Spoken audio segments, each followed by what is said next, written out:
Louis Armstrong wasn't sick that night. He was dying, but when he took the stage, nobody could tell.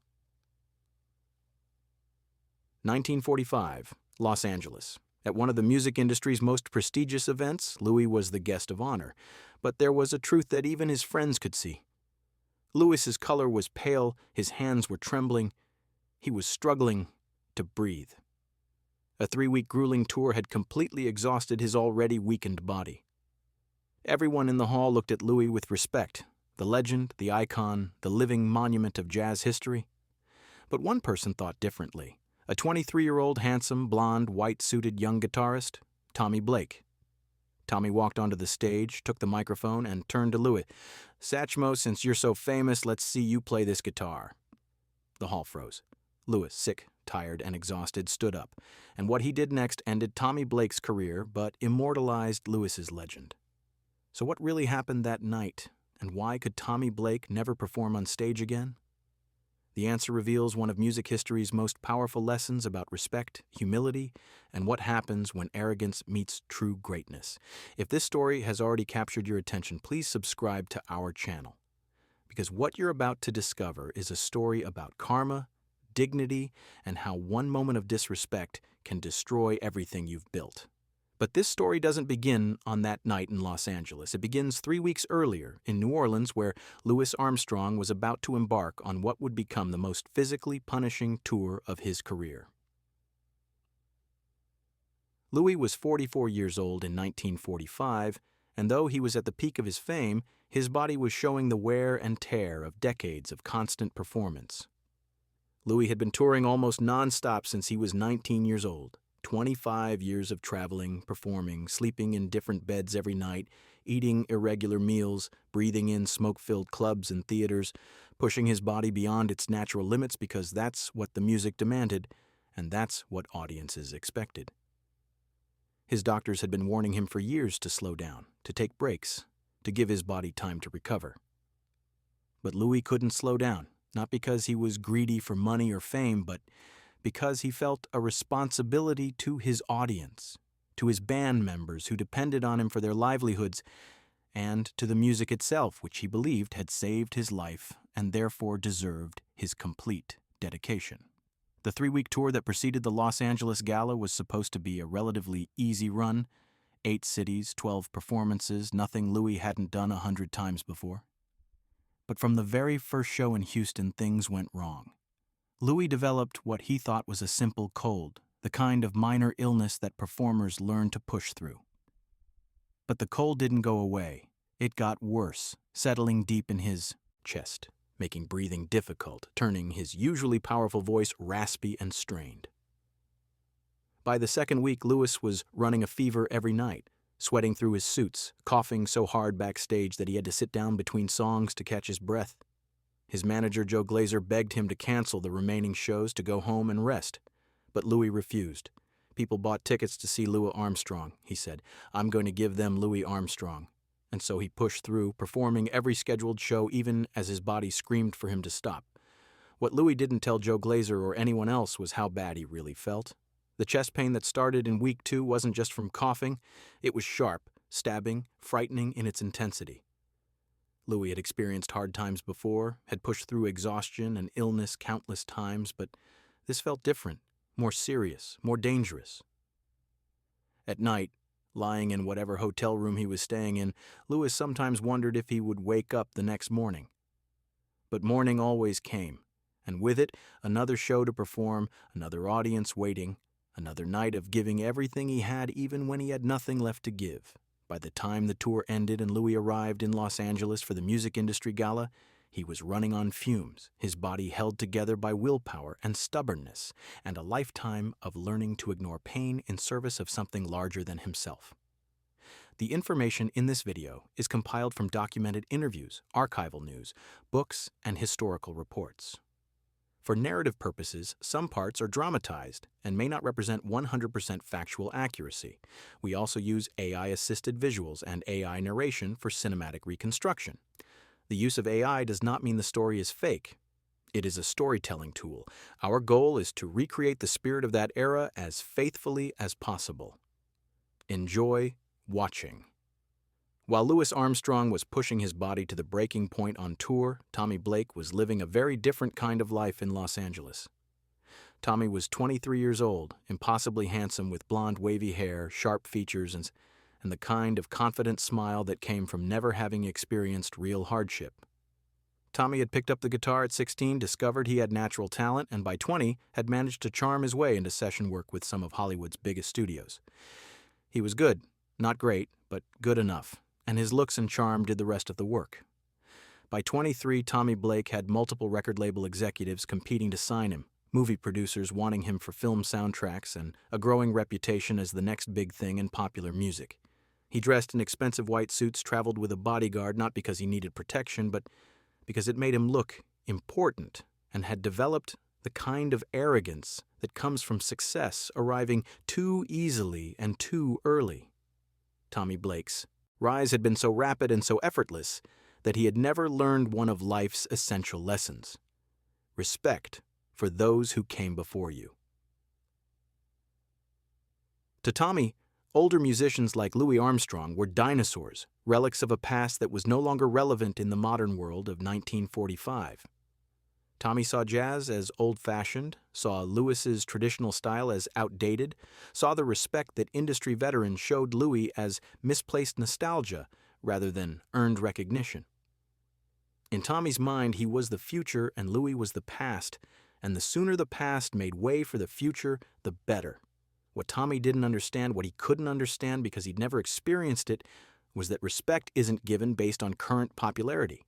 Respect is earned through years of dedication, through surviving hardships, through continuing to show up and do excellent work, even when your body and circumstances are screaming at you to quit. The music industry gala where Louis and Tommy would collide was one of the biggest events of the year. A formal dinner and performance showcase attended by record executives, radio personalities, music journalists, and performers from across the country. Louis had been invited as the guest of honor, a recognition of his decades of influence and achievement. Tommy Blake had been invited as one of the promising young talents scheduled to perform, part of the industry's effort to showcase the next generation of stars. When the invitation list was published, everyone assumed the evening would be a celebration of musical continuity, the old guard passing the torch to the new, legends inspiring the rising stars. No one anticipated that it would become the site of one of the most uncomfortable and ultimately devastating confrontations in music history. Louis arrived at the gala looking visibly unwell. His friends and colleagues were shocked by his appearance. He had lost weight during the tour, his face was drawn, his eyes showed exhaustion that sleep hadn't erased. Several people privately asked Joe Glazer if Louis should even be there, whether he wouldn't be better off in a hospital bed than at a formal dinner. But Louis had insisted on attending. The gala was honoring him, and Louis Armstrong didn't fail to show up when people were counting on him. So Louis sat at the head table, smiling his famous smile, shaking hands with industry executives, accepting compliments with grace and humility, all while fighting to keep his breathing steady and his hands from trembling visibly. Tommy Blake arrived at the gala like he was attending a coronation, his coronation. He wore a pristine white suit that probably cost more than Louis had earned in his first year as a professional musician. His blonde hair was perfectly styled, his bodyguard followed 2 steps behind him, and he worked the room like a politician, shaking hands, laughing loudly, making sure everyone knew Tommy Blake had arrived.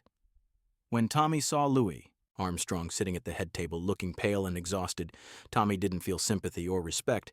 He felt contempt. This old man, this relic, was the guest of honor while Tommy Blake, young and vital and the obvious future of music, was just another performer on the bill.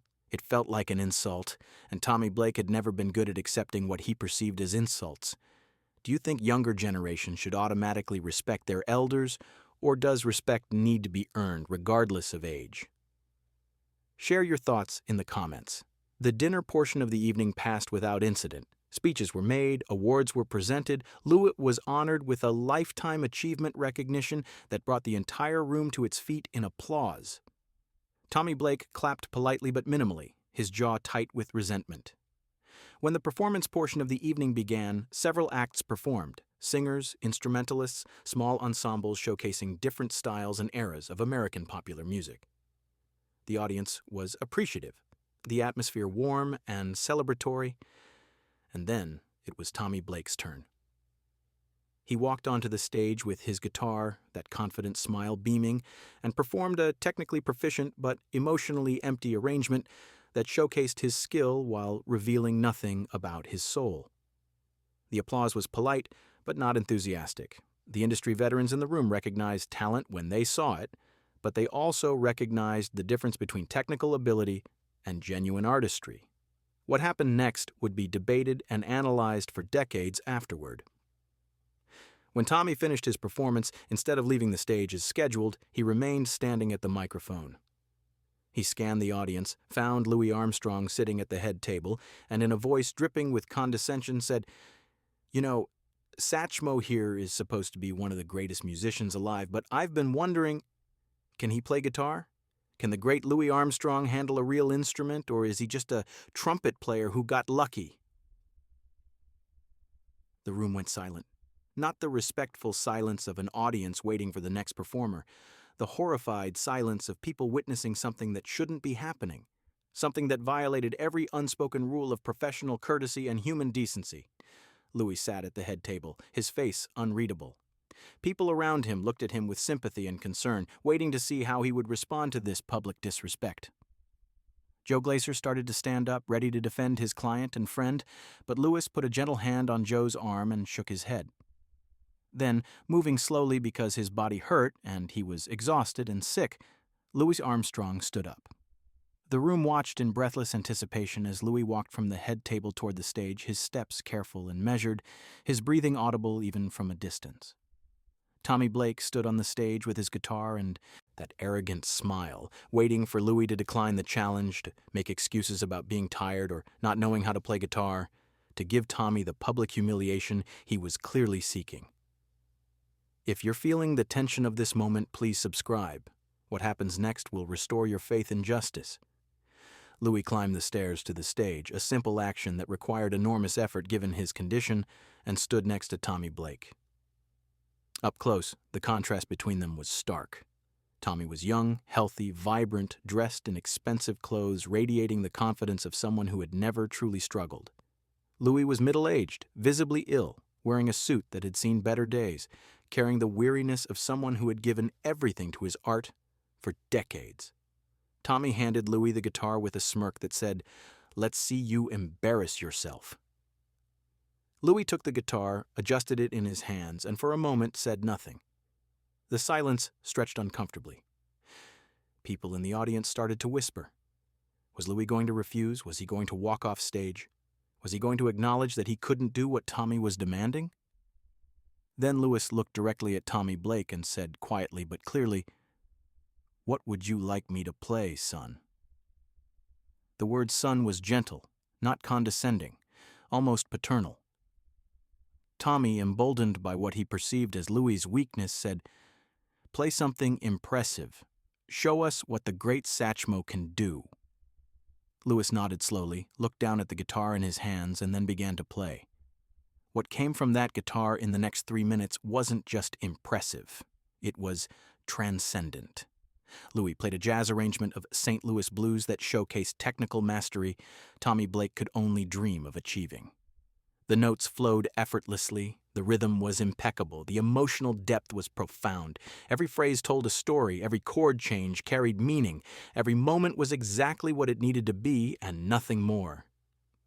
Louis wasn't showing off, wasn't trying to humiliate Tommy, wasn't playing with ego or anger. He was simply doing what he had done for 40 years, playing music from his soul with complete honesty and integrity.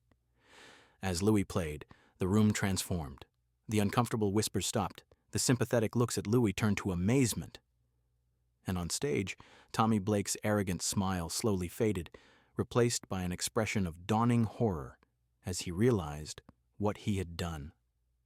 He had challenged one of the greatest musicians in history, assuming that because Louis specialized in trumpet and vocals, he would be incompetent on guitar. But Louis Armstrong wasn't just a trumpet player. He was a complete musician, someone who understood music at a fundamental level that allowed him to pick up almost any instrument and play it with skill and feeling.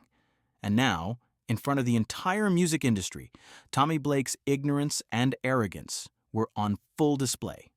When Louis finished playing, he handed the guitar back to Tommy with the same gentle gesture with which he had received it. No gloating, no pointed comments, no attempt to humiliate the young man who had tried to humiliate him. Louis simply said, "Thank you for letting me borrow your guitar, son. You play well. Keep practicing, and you'll go far." Then Louis walked off the stage, down the stairs, and back to his seat at the head table, his breathing labored, his hands shaking from the effort, his body paying the price for that 3-minute performance. The audience sat in stunned silence for a moment, then erupted in applause. Not the polite applause of social obligation, but standing, cheering, emotionally overwhelmed applause that acknowledged they had witnessed something extraordinary. And on stage, Tommy Blake stood alone, holding his guitar, his face pale, realizing that his career had just ended, even though he was still standing on the stage where it had been flourishing moments earlier. What Tommy Blake didn't realize in that moment was that his disrespect toward Louis Armstrong hadn't just been witnessed by the people in that room. It had been witnessed by the people who controlled the music industry. Record executives who had been courting Tommy saw his arrogance and lack of professionalism. Radio personalities who had been playing his music saw his disrespect toward an icon. Journalists who had been writing positive reviews saw a story about a young man who had spectacularly destroyed his own career through ego and stupidity. By the next morning, the story of what happened at the gala had spread throughout the industry. Not the story Tommy would have wanted told, not a story about how a bold young talent challenged an old master. The story that spread was about a disrespectful kid who tried to humiliate a sick, elderly legend and got humiliated himself when the legend demonstrated exactly why he was a legend. The phone calls that Tommy Blake had been receiving daily from record labels stopped. The movie soundtracks he was being considered for went to other guitarists. The club bookings that had been reliable income suddenly dried up. Within 2 weeks, Tommy Blake's bodyguard quit because Tommy could no longer afford to pay him. Within a month, Tommy had to move out of his expensive apartment and back in with his parents. Within 6 months, Tommy Blake's name had been completely erased from music industry conversations as if he had never existed.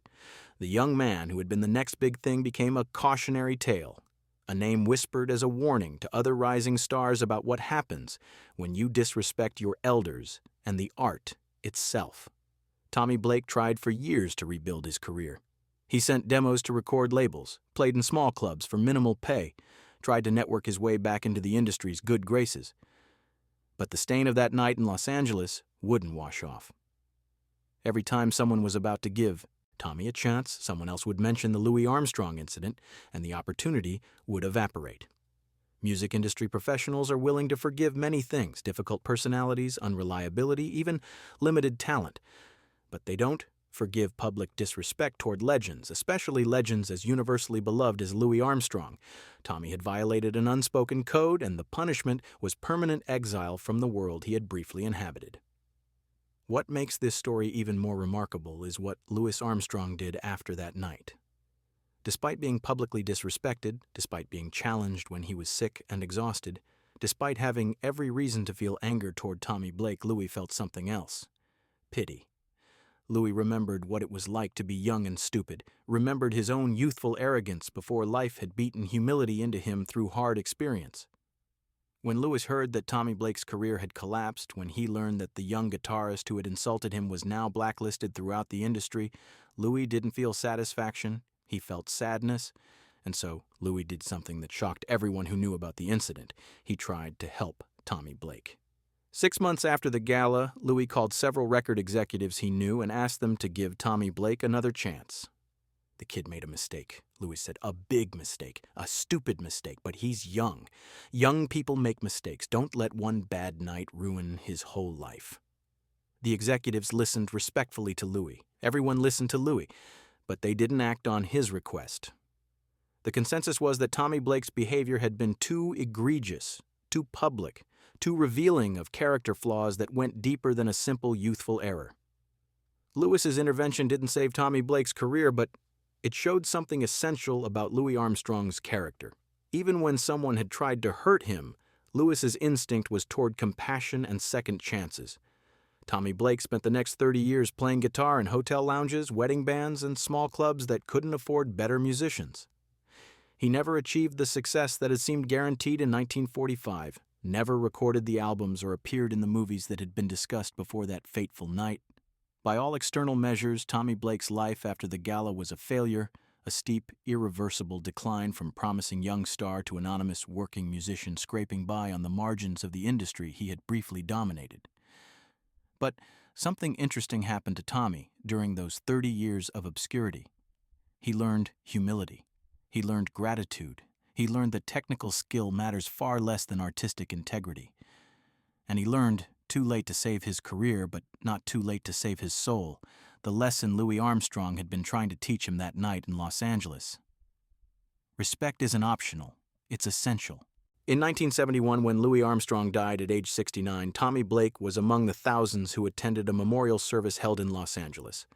Tommy was 53 years old by then, his blonde hair gray, his handsome face lined with age and regret. At the service, as people shared their memories of Louis, Tommy Blake asked if he could speak. The organizers recognized his name. Everyone in the music industry knew the story of Tommy Blake and the gala incident, even if Tommy himself had faded into obscurity.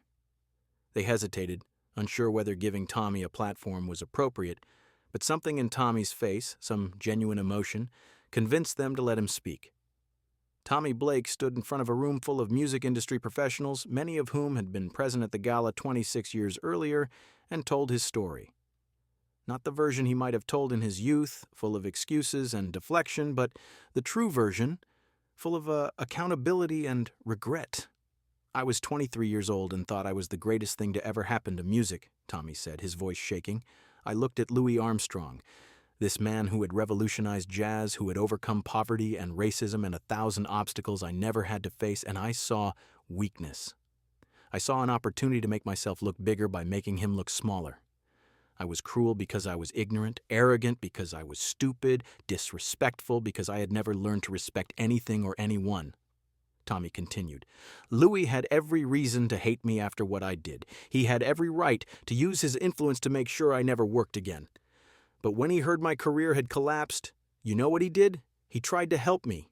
He called executives and asked them to give me another chance. Me, the kid who had tried to humiliate him in front of the entire industry. That's who Louis Armstrong was. That's the measure of his character, and I've spent the last 26 years trying to become worthy of the forgiveness he offered before I was smart enough to ask for it." When Tommy finished speaking, there were tears on the faces of many people in that room. Not because Tommy's story was tragic, but because it so perfectly captured what made Louis Armstrong extraordinary. Not just his musical genius, though that was undeniable. Not just his pioneering role in jazz history, though that was monumental, but his fundamental decency, his instinct toward kindness even when harshness would have been justified. Today, more than 7 decades after that night in Los Angeles, Tommy Blake's career is remembered only as a footnote, a cautionary tale about arrogance and respect. But Louis Armstrong's generosity toward the young man who insulted him is remembered as an example of grace under pressure, of responding to cruelty with compassion, of understanding that everyone deserves a chance at redemption, even if they don't deserve a second chance at success. The lesson isn't just that disrespecting your elders will ruin your career, though that's certainly true in industries like music, where relationships and reputation matter enormously. The deeper lesson is that true greatness shows itself not in how you treat people who can help you, but in how you treat people who have hurt you. Louis Armstrong was dying that night in Los Angeles, maybe not literally, though his health was certainly terrible, but symbolically. He was exhausted, sick, facing the reality that his body couldn't continue at the pace his spirit demanded. He could have refused Tommy Blake's challenge. He could have walked away. He could have let others defend him. But Louis chose to respond with excellence, not because he wanted to humiliate Tommy, but because excellence was the only language Louis knew how to speak. And when his excellence had inadvertently destroyed Tommy's career, Louis chose compassion over revenge, forgiveness over satisfaction, hope over cynicism. That's the real story of that night. Not a story about a young fool getting what he deserved, but a story about an old master demonstrating that art and humanity are inseparable. that how you treat people matters more than how talented you are, that the measure of greatness isn't what you can do with a guitar or a trumpet, but what you choose to do with the power and influence success gives you. Louis Armstrong taught the world to appreciate jazz, but he taught Tommy Blake, and through Tommy's story taught all of us something more valuable, that respect, compassion, and humility aren't signs of weakness. They're the foundation of true strength. Tommy Blake spent 26 years learning that lesson. We can learn it now from the comfort of distance and the wisdom of hindsight without having to destroy our own careers to understand what Louis Armstrong understood instinctively from the beginning. That we're all struggling. We're all doing our best. We're all sometimes young and stupid and in need of grace we don't deserve. And when we have the power to extend that grace or withhold it, when we can choose kindness or cruelty, generosity or revenge, in those moments we reveal who we really are. Louis Armstrong chose kindness. He chose generosity. He chose, even when exhausted and disrespected and justified in his anger, to respond with grace. That's why 70 years later we still remember Louis Armstrong's name with love and respect. And that's why Tommy Blake, despite his early promise and technical skill, is remembered only as the man who learned too late what Louis Armstrong had known all along.